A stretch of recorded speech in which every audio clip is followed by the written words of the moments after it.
Anginibingelele ke babukeli nabathandi beYasikhulume online. Cela ungakhohlwa ukusubscribe ku-page lethu le-YouTube Yasikhulume online, uphinde futhi ufollow i-page lethu ku-Facebook Yasikhulume online. Uzwakala ikhihla esikaNandi unkosazana Bhabhi Mbatha unguthishanhloko wasesikoleni iNongcoyi Primary School kwaNongoma.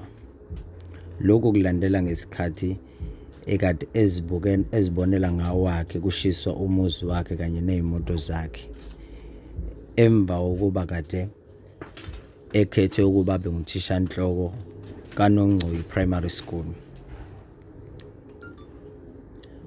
Lokhu kulandela ngesikhathi kade unkosazana Bhabhi kube nezinsongo phakathi esikoleni kanye nangaphandle ngenxa yokukhethwa kwakhe. Then you decided to burn my house.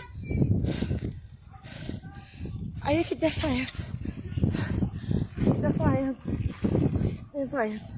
Ngikhiphile incwadi makami. Sofanele insurance. Sibafanele kwamanje. Hey, into esayenza. Oh mama. Madletha mangaka. Madlama mangaka. Madletha mangaka. Madletha mangaka.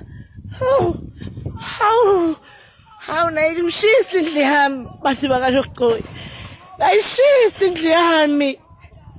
Kulungile. Ngizani konke nikufunayo. Kulungile. Bathi baqala ngokushisa i-admin yakhe kodwa ama-security akwazi ukuthi amcishele. Ekuthe kulandela lapho ayeseshisela umuzi wakhe, kanti iqembu le-NFP selikwazile ukuthi liphawule ngokwenzekile lapho liveze khona ukuthi umnyango wezemfundo ubebudede ngokweqile. Bathi sigameke sehlela uthishanhloko wakaNongcoyi Primary School besingagwemeka njengoba izinsongo bezivele zikhona. Bekumele umnyango umuse kwenye indawo noma kwesinye isikole noma umtholela abaqaphe kuze kuyaba siyadamba isimo ngoba angathi isimo besingesihle kakhulu endaweni yakaNongoma nasesikoleni. Sicela ukuthi siqhubeke le ndaba kuma comment, kepha isitha somuntu